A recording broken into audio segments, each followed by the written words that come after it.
Hi. Hello. Friday. Friday. It's Friday. I want to apologize for the lack of videos this week, but sometimes it takes inspiration rather than just churning out whatever to say, ooh, look at us. You know, we don't want to bore you, or even though I'm only here on Friday. It's true. And also, I had this crazy, sometimes things are really straightforward. Sometimes they're simple. But one of the reasons so few people work on Seiko chronographs, especially the old mechanical ones, is that if they're good, then it's relatively smooth sailing. You can get through something good. But if something is challenged, if one of these chronographs is challenged, like if it had a lot of wear, or it had been serviced a lot, specifically had been serviced by somebody who kind of didn't know what they were doing, you get this like cascade situation where it's like everything is just, all these crazy things are wrong, and you have to, it's like those little slidey little puzzle things that you used to get when you used to do road trips when we were kids, and you get them at gas stations and stuff. It's like that. You move one thing, then you have to move another thing, then you have to move another thing, then you have to move a third thing to try to get everything to come back into place. And it's like it can double and triple the amount of time it takes to get a job done. It's ridiculous. And I had several of those this week, plus lots of mainspring arbor wear, lots of machining, lots of little fiddly stuff. But anyway, so I really wanted to produce more content for you, and I have a great video that I'm considering doing. Well, I have a great subject. I don't know that it'll be a great video that we'll talk about here in a little bit. Anyway, it's Friday. Here we are. Hi, and if you hear stomping and screaming, today was an off day for school for our two daughters, and they're at home screaming and fighting, and our oldest is binging on Stranger Things for the past 24 hours, and my brain's gonna melt. I like the show, but you know. Yep. Anyway, this time I pre-read the questions to him, so he could get everything in order rather than run around and me having to go like that. So are we ready? I'm as ready as I'll ever be. Okay. I like the name, Sean Puffy Catacombs. I was born in 86. 87's better. So most of what's considered vintage Seiko today existed a few years before I did. What was the reputation of Seiko, if any, in America in the 70s and 80s? From hearing all the stories of original owners in your videos, I get the sense they were appreciated by military and working class people, but was there an idea of, oh, get a Seiko, they're bulletproof? Or were they just the first option present for an affordable, durable watch that wasn't a pin palette chunker in the gap period before quartz became affordable? Well, I have a lot of thoughts about this subject, and they may not be correct, but I'll give you what I think. Up until about during the Vietnam War, Seiko was a big deal.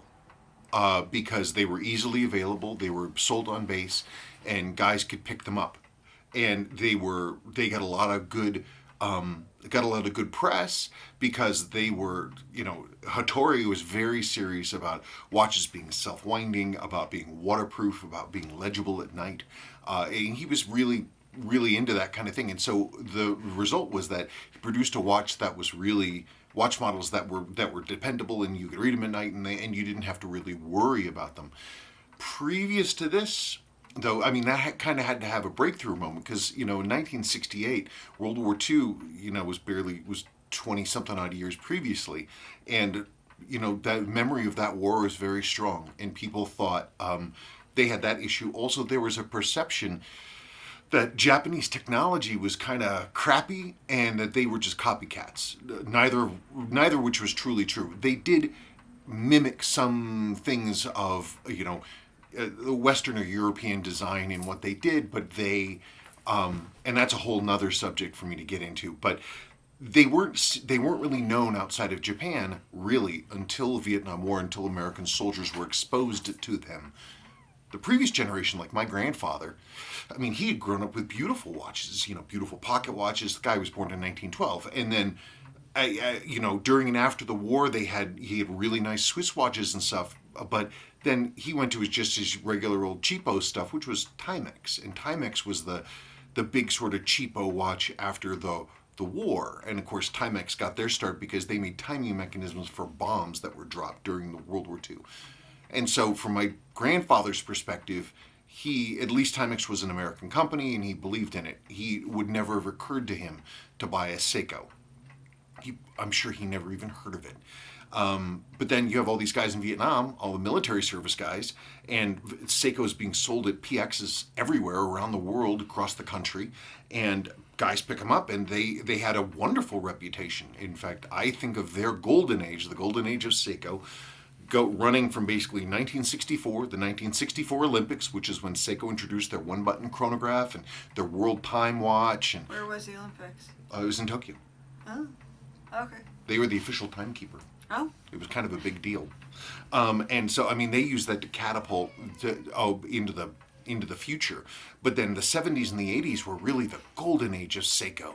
I mean, I can't even begin to list all the crazy movies that Seiko had their product in during the 1980s. I mean, there were a ton more than I even knew. There was an Instagram post, and some guy was listing all the watches in the 80s that had, all the movies in the 80s that had Seikos in them. And there were watches in there, there were movies in there I had no idea. Guys were wearing 6309s, guys were wearing chronographs and A28s. It goes on and on. Very high quality. Very, very high quality. Now, when Seiko, in the late 80s, when Seiko moved out of Japan for the most part and started doing manufacturing in like Hong Kong and stuff, things started changing a little bit, but still, it wasn't really until the mid-2000s that things started getting really kind of funky. So, yes, Seiko had a well-deserved, well-earned reputation as a company that made affordable, reliable, stylish, forward-looking, technologically advanced watches. They were amazing in their day. That was a hell of an answer. Yes, it was very long. Sorry, was it? It's okay. All right. From the Mandela Affected. Hope not too late, but I was wondering if it is safe to wear the Bulova Accutrons daily as long as they are running good, and love your wife's Rolex. Thank you. Bulova Accutrons, those were high-end watches. The big deal with the Bulova Accutron, and also the big deal with any watch, is if it's serviced and if it has all of its seals. You want to make sure that it's getting that it's protected from the outside and that it's not wearing. The problem with getting a serviced Bulova Accutron is almost no one will service them because they are incredibly fine pieces of machinery, but the heart of them is their impeller wheel is pushed by a set of tiny jewels that are specks. They're so tiny on the end of teeny tiny little straight springs, and they work together to push the impeller wheel around incredibly fast on a vibrating tuning fork. So if they're not set up correctly, they're just not going to run right, and you have to get them serviced if they don't run well. And then the challenge is finding somebody to service them. But the short answer is, if they're serviced in good condition, they've got good seals, wear them every day. From Jim C. Hey Spencer, don't R-type poke dials have a pointed A in Japan? That's the word on the street anyway. Yes, the answer, that is correct. As I've said before, I don't really think about dial codes that much. I don't know why. I just don't. Apparently other people do. I'm sure other people do. Like I said, I've often said that dial codes are their own separate school of thought. There's a ton of them. Okay, so I've got two. This is a, let's see, what is this? This is a 1970 Seiko 6139 6009. It's the US only variant. It's the notch resist, which people said didn't exist until yours truly found an advertisement right over there on the wall that shows this model. Until that advertisement was found, people thought that this model was a fantasy piece. But there it is, and you can see it. It's notch resist. Okay, thank you, honey. Oh, you're welcome. And so this is a T dial, and it has the flat top and the A. This is out of my supplies. This is a 1976 6139 6005 dial. There it is. So this is an American dial. This is an R dial, and the A is in fact pointy. So it's just, but most of the dials that are getting faked are the early ones. And so I look for that A, and they don't get that right. But yes, you are correct. There it is. T, flat A, R, pointed A. Okay, so the first part of this was just someone being nice. Thank you for being nice. From Daniel Schroeder. Great video. I agree it's difficult to travel with children, but that shouldn't stop you. I'm sure Spencer would agree that traveling is mind-broadening, both for you and your kids. A trick to deal with the difficulty is to not care about what other people think. You really shouldn't worry about being noisy on planes. The pressure and the stress of the situation is only in your own mind. Take it from father of two noisy little rascals who have always had to travel a lot. Our 5-year-old was just crying. I hear her screaming. She's incredibly cute and fantastically photogenic, and she's a handful. I don't want to say a monster, but... No, that's so mean. No, on her first day of kindergarten, she punched her teacher. In the tummy. In the tummy. Yeah, and it's been like that from 6 months old until she went into school. That's how long her terrible twos lasted. From half a year to last month. So it was very difficult to do anything with her. Our oldest was always good, for the most part. Our 2-year-old is 2. I can't judge him much yet, but I love you, Willow. But you are a difficult person. It's true. I mean, I like everybody else. I mean, I grew up with the parents throwing all the kids into the station wagon and taking giant honking road trips. That's all we ever did. I don't know, you read about the child-free people that are really serious about it and they hate kids and blah, blah, blah, and they just wish that kids would, I don't know, get thrown in a river. But he's correct, that they're a tiny minority. I know, but they're the loudest. I don't really think about that. You know what my problem is? I just don't like leaving the house. I really don't. That too. I'm just, all my neat stuff is here, and everything I love is here, and everyone I love is here, and what's out in the world that I would need? I mean, yes, we're definitely going to travel. There's all kinds of things I want to see. But it's just every day you wake up and you're like, everything I got is perfect, and it's right here. Wow. So why go anywhere?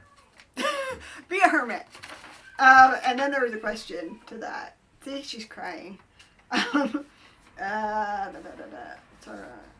Okay.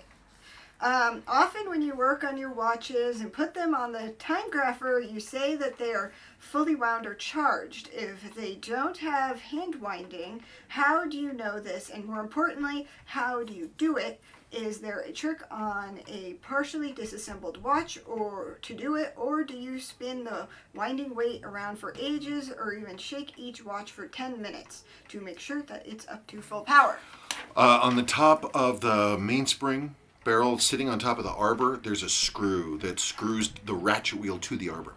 And that is accessible. It's got a flathead screw in it. You take a screw and you force wind the mainspring. You put your screw in there and go zip, zip, zip, zip, zip, zip, zip, and get it up to the point that, you're going to have a certain number of turns that is going to make sure that your mainspring is fully wound. And there's a whole bit of what? I hear it's... And so it's just, you just wind it until you can tell that the bridle is slipping and you're like, okay, it's up to full power. That's it. If a watch is closed, just sealed up, and it's an automatic only, and I want to make sure that it's winding properly, I have a winding video that I made years and years and years ago that for some reason everybody still comments on. I think it gets shared a lot, and I get yelled at a lot on that video. Why? It really pisses people off. Why? I don't know. Anyway, but I mean... You're just winding a lot. I know, but people get really annoyed about it. I get comments all the time on it. I still About do. what? Like, what are They're just saying that I'm wrong or they're criticizing. I don't know where it's shared, but people love to dump on me about that one.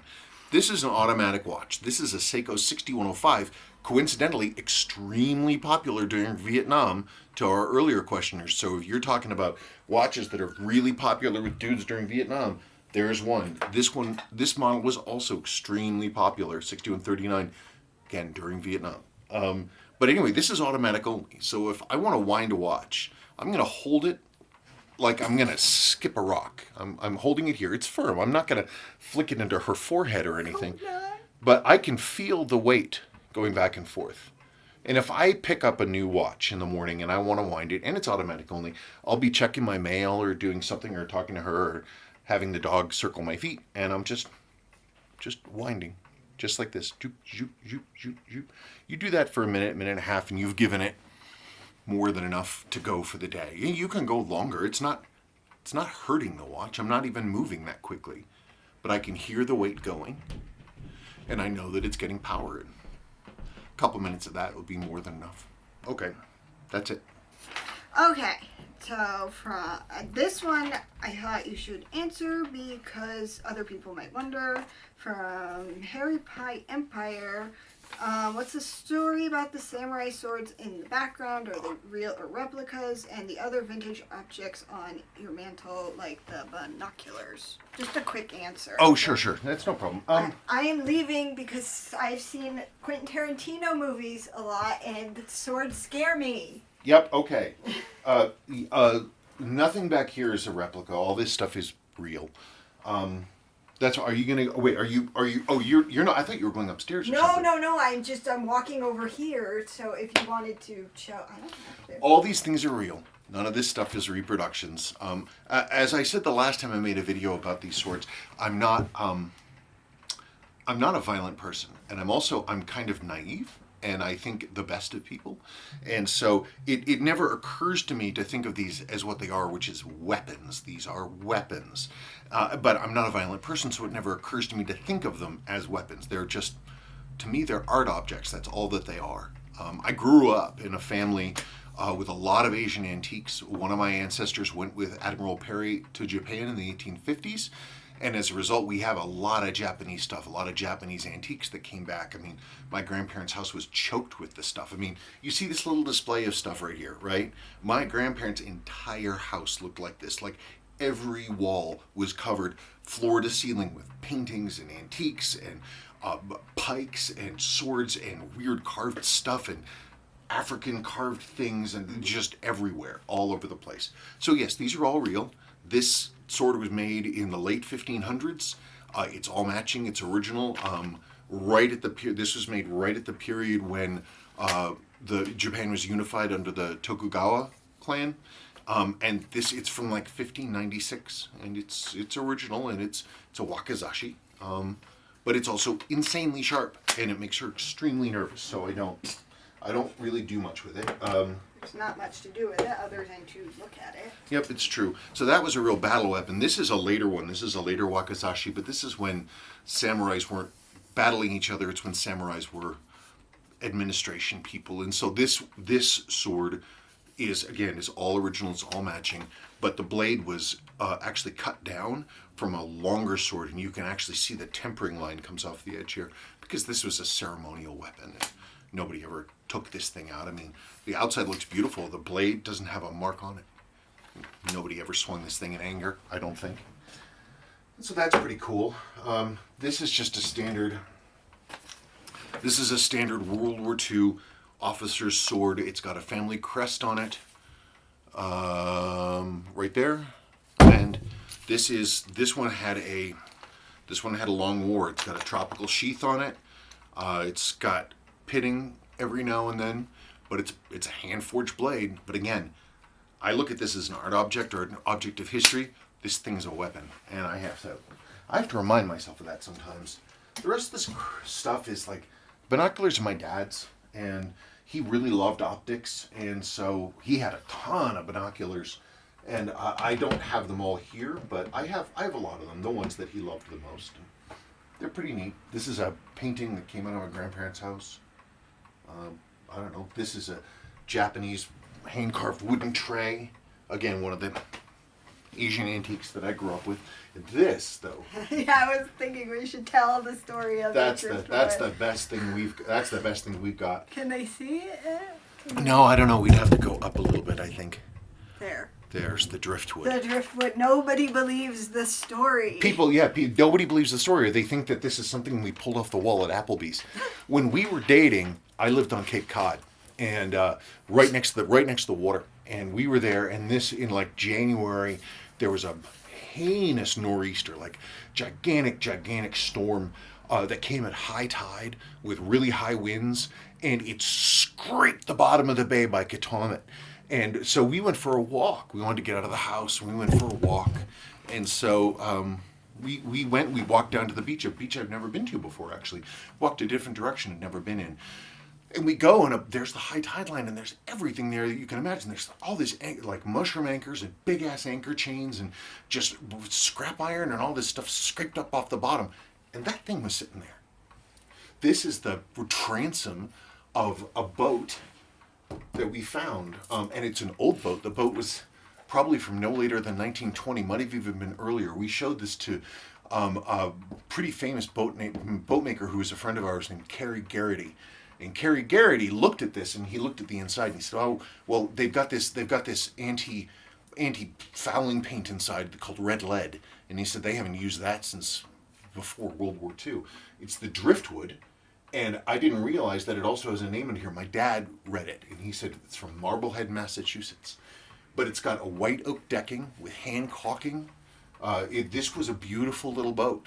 But this is all that's left of it. The driftwood. We found it as driftwood. The driftwood, we found it as driftwood. But nobody believes that. Yeah, and so my dad, he thought that was great. And we had that, he put that on the wall of their house on Cape Cod. And then he was really determined right at the end of his life that we get that back. And so he made a point of boxing it up and shipping it to us. And so there it is. There's the driftwood. Yep. There it is in all of its glory. I don't know. There's other stuff. That's my grandfather's desk clock. It's just crap. Dad's radio. Just stuff. Your bus that Sebastian broke. Yeah, my bus that my dad Sebastian broke. My dad went to London on sabbatical in the 1970s, and he came back and he brought this for me. And Sebastian could figure out where to get it from upstairs, and he threw it at the dog, and he broke it. So now it's down here. I don't know, just random crap. All this, we don't want this house to look like my grandparents' house. No. So most of the things we have are packed away. This is my one spot. We do have the African carvings still, and I can bring them down next time. I suppose so. I think they're neat. Yeah, I think so. Mm-hmm. Yeah, sure, why not? Okay. Was there anything else? Well, it was just somebody made a comment about something I agreed with. Which is? We're going back to watches now. From Robbie Cox, he said, "Stop telling the fakers where they went wrong of your vids." That's what I said. Don't tell them. But the fakers have never bothered to get it right. If they wanted to get it right, all they have to do is look at an original dial and say, "Hey, mine looks like crap." That's all they have to do. And apparently they don't have enough eye for detail to do it right. Even the very best dials are wrong. I mean, I could tell them, me telling them something isn't going to change anything. They can get a real dial. There are hundreds of thousands, if not millions of them, and they can look at it and they say, this thing's right, that thing's wrong. This thing's right, that thing's wrong.